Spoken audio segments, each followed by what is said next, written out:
Joining me now with more, advocate, activist, and founder of Facts, Law, Truth, Justice, Nicole Pearson. Thanks so much for being back with us. It's great to have you. Thank you for having me, Allison. I wish I wasn't here to talk about this, but I appreciate the opportunity. Of course, and I'm so devastated that we have to even be discussing this as well. But I mean, where does it end? Where do we draw the line between the state and parental control? This is just completely out of control at this point.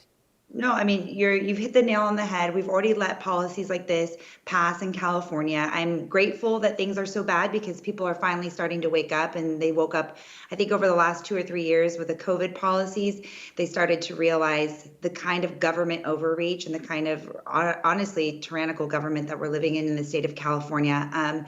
So I'm glad that things have gotten so bad because people are starting to get together and rise up. But we still see that the legislators won't stop, and they are going to keep pushing their agendas, whatever that agenda may be that particular year. Yeah, you're absolutely right. It is very clear at this point.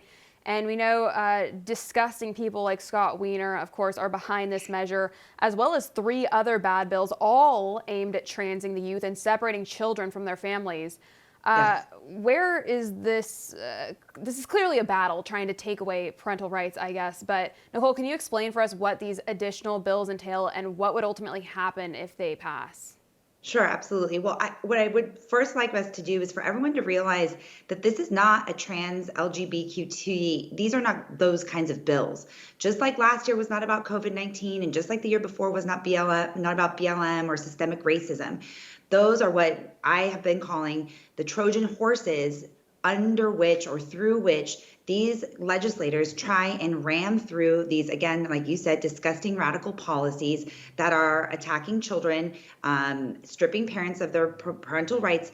And then for every single Californian, they are actually undermining and, again, also taking away your constitutional fundamental rights.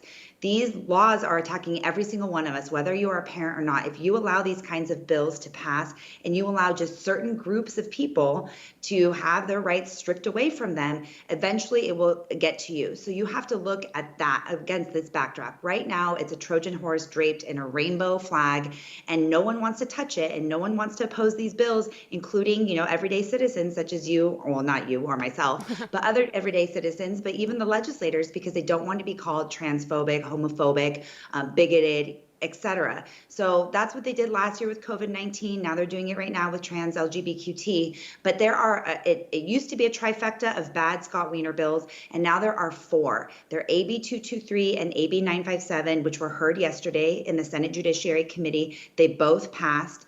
And then we also have Assembly Bill 665. I'll be testifying against that bill next week on the 20th, and also Senate Bill 407, which is another Scott Wiener bill. And if you look at these bills all together, it's really quite horrifying. And in my opinion, what they are trying to do is separate children from their families, from their guardians, from their communities where they actually have adults taking care of them and their best interests in mind, to shove them into government, whether it's a residential facility or residential shelter under 665, or into the foster care system, all of which is horrifying and dangerous for children.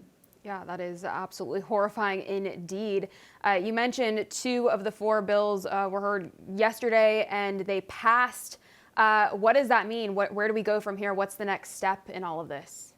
So I'll give you a little bit of details, which is actually what I think you were asking in the last question. Assembly Bill 957, which passed yesterday, is presented by Senator Scott Wiener and Assemblywoman Lori Wilson, and they want to amend Family Code Section 3011, which is the section that judges use in deciding custody, granting or awarding custody, physical and legal, to parents or guardians in a custody dispute. And so currently in California, judges need to weigh 4 factors: whether the parent is available, how much time they spend with the child, whether they habitually use drugs, and then they have to look at the health, safety, and welfare of the child. What Senator Scott Wiener and Assemblywoman Lori Wilson want to do is to define health, safety, and welfare of the child as affirming the child's self-selected gender identity. For all our viewers asking where One America News is heading in the future, we would like to introduce you to OAN Live.